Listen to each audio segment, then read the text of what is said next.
Ζάνης. Κύριε Πρόεδρε, σας ευχαριστώ πολύ. Πρέπει να ομολογήσω, κύριε Πρόεδρε, ότι είμαι το λιγότερο μπορώ να πω μπερδεμένη.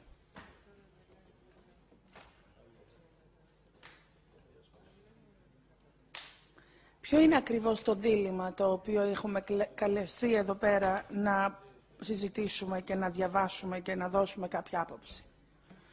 Χρεοκοπίας με σώσιμο? Εάν πραγματικά, διαβάζοντας αυτά τα χαρτιά από το πρωί, θεωρείτε αυτό σώσιμο, θα ήθελα να μου το εξηγήσετε λίγο περαιτέρω. Κύριε Υπουργέ, βοηθήστε με. Αυτό το μνημόνιο στηρίζεται σε μία... Αυτό το μνημόνιο στηρίζεται σε μία συνέχεια μέτρων δημοσιονομικών που αποδείχθηκαν στο προηγούμενο μνημόνιο να είναι η απάντηση σε μία λάθος διάγνωση της κρίσης. Η κρίση είχε διαγνωστεί ως κρίση ρευστότητας και όχι ως κρίση δομική, όχι ως κρίση κεφαλαιακής επάρκειας παραγωγικής βάσης της χώρας. Και για αυτό το λόγο, κάθε 3 μήνες που ερχόταν η Τρόικα για να δει εάν όντως οι δείκτες καταφέρναμε να τους... να μπορούμε να πληρούμε τα μέτρα και τους δείκτες, βλέπαμε ότι είχαμε πάντα αυτό το πρόβλημα και πάντα παίρναμε καινούρια νομοσχέδια, καινούρια μέτρα κλπ. Για να μπορέσουμε να δοθεί η δόση. Τι μας λέει εμάς? Ότι τελικά θα μπορέσουμε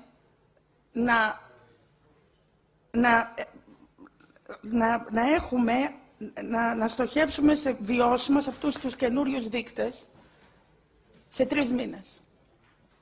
Όταν το μνημόνιο δεν έχει σε κανένα πινακάκι του μισό δομικό μέτρο, μισή δομική μεταρρύθμιση. Πού είναι η μείωση της γραφειοκρατίας, η πολυνομία, πού είναι η συγχώνευση? Μιλάμε για συνεχώς... Σας παρακαλώ, εξηγήστε μου, μπορεί να μου... επειδή είναι πάρα πολλά τα νούμερα και οι σελίδες, βοηθήστε με να τα βρω, μπορεί να μην τα έχω δει. Ανοιχτή να αποδεχτώ το λάθος μου.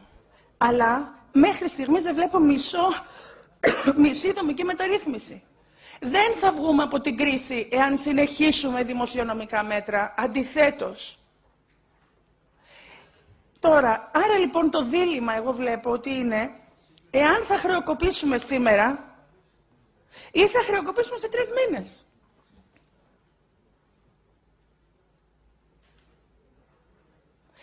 Και να το κάνουμε λιγάκι πιο ενδιαφέρον, εάν θα έχουμε υπογράψει όλα αυτά τα χαρτιά, με όλο αυτό το νομικό πλαίσιο που δεν το έχω ξαναδεί στις 18 χρόνια που έχω δουλέψει σε αυτή τη δουλειά, κύριε Υπουργέ, είμαι εδώ 2,5 χρόνια, κανένας δεν έχει ζητήσει να δώσω μια γνώμη σε αυτό το θέμα.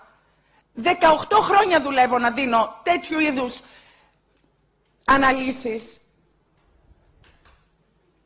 Πού ακούστηκε ότι θα δώσουμε όλο αυτό το δανειακό πλαίσιο θα είναι κάτω από αγγλικό νόμο και έχει δοθεί και διαρρεύσει στους υπόλοιπους συναδέλφους μας ότι αυτό δεν είναι θέμα. Γιατί μπορεί να πάει σε αγγλικό δίκαιο, αλλά θα υλοποιηθεί στην Ελλάδα. Λάθος! Μέγα λάθος! Δεν θα υλοποιηθεί στην Ελλάδα. Διαβάστε το! Θα υλοποιηθεί στα δικαστήρια του Λουξεμβούργου. Θα υλοποιηθεί όχι μόνο στα δικαστήρια του Λουξεμβούργου, σε όποια άλλα δικαστήρια θα θελήσει το EFSF να το υλοποιήσει. Παράλληλα. Το εξηγεί καθαρότατα. Είναι πάρα πολύ μικρή η παράγραφος. 3 λέξεις. Πώς μου ζητάτε εμένα, που με φέρατε πριν 2,5 χρόνια να βοηθήσω την καινοτομία της χώρας, να υπογράψω αύριο το βράδυ ή τη Δευτέρα το βράδυ? Για το ανύπαρκτο, δεν μπορώ να καταλάβω για το τι θα γίνει τελικά όταν θα πούμε ναι σε αυτό το πράγμα. Δηλαδή σήμερα λέμε ή χρεοκοπούμε σήμερα κάτω από δική μας βούληση ή θα χρεοκοπήσουμε σε 3 μήνες όπου δεν θα μπορούμε να χρεοκοπήσουμε γιατί θα μας έρουν στα δικαστήρια και αν τώρα έχουμε γίνει ρόμπες και δεν έχουμε τη μηδαμινή δυνατότητα, δεν έχουμε καμία αξιοπρέπεια, τότε θα δείτε πόση αξιοπρέπεια θα έχουμε, που θα μας τρέχουν στα δικαστήρια του Λουξεμβούργου και του οποιοδήποτε άλλου, γιατί το FSF αποφάσισε και γιατί το γράφει πολύ καλά εδώ, και θα λέμε, παραγωγικός πλούτος της Ελλάδος θα τον δώσουμε σαν γκαραντί. Να λοιπόν τον γκαραντί που ζητούσε η Φινλανδία.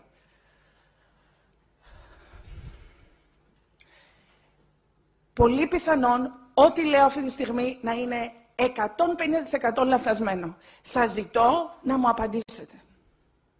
Ζήτησα στην κοινοβουλευτική ομάδα του ΠΑΣΟΚ να μας εξηγήσει ο πρόεδρος, αλλά θα ήθελα δέσμευση έγγραπτη από την κυβέρνηση ότι δεν εκχωρούμε την εθνική μας κυριαρχία. Όχι, εγώ θέλω από την κυβέρνησή μας. Εγώ δεν είμαι βουλευτής της Τρόικας. Λοιπόν, μήπως τελικά μιλάμε για τον χαμηλότερο μισθό, για το 13ο μισθό, για το 14ο μισθό, για τα κρατικά και την κατοικία κλπ. Όλα αυτά είναι στάχτη στα μάτια μας. Γιατί μας δίδεται αυτό το πράγμα σήμερα το πρωί στις 2:30 το πρωί? Μήπως για να μην δούμε τελικά αυτό το θέμα που υπάρχει εκεί?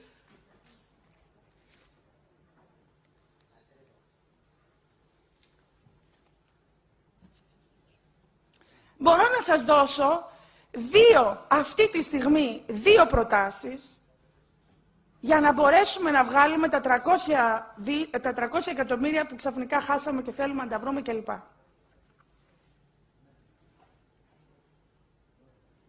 Γιατί λείπουν τα λεφτά. Μπορούμε, αφού είμαστε μια χώρα η οποία βρίσκεται σε εξαθλίωση οικονομική, η οποία έχει παραγωγική... Με συγχωρείτε, δώστε μου 1,5 λεπτό σας παρακαλώ. Η οποία έχει οικονομικό πρόβλημα, το μέγιστο που έχει δει άλλη ευρωπαϊκή χώρα μετά το Δεύτερο Παγκόσμιο Πόλεμο.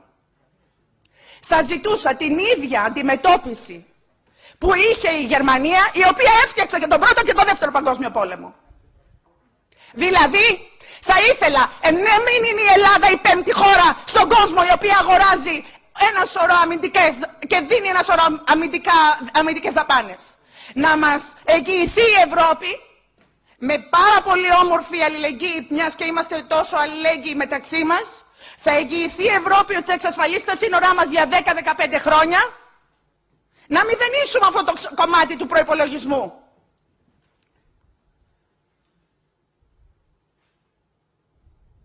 Δεν είναι δυνατόν να είμαστε στην άκρη της Ευρωπαϊκής Ένωσης, να πληρώνουμε 7% του ΑΕΠ σε αμυντικές δαπάνες. Η Γερμανία το 1945 της δόθηκε η αμυντική της εξασφάλιση από το ΝΑΤΟ και από την Αμερική και από εμάς.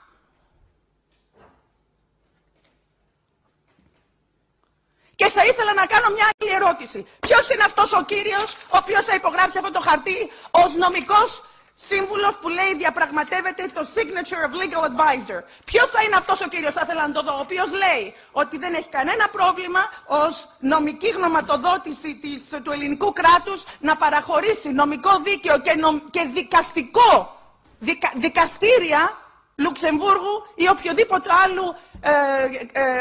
άλλης χώρας θα ήθελε το EFSF. Και το τελευταίο που θέλω να ρωτήσω, με συγχωρείτε πάρα πολύ, είναι η πρώτη φορά που γίνομαι έτσι έξαλλη, αλλά πραγματικά έχω βγει εκτός ρούχων. Θέλω να σας ρωτήσω κάτι. Έχει γραφτεί τίποτα στην Ελλάδα από αυτό το μνημόνιο? Όλα αυτά εδώ από κάτω λένε Παρίσι, Βρυξέλλες.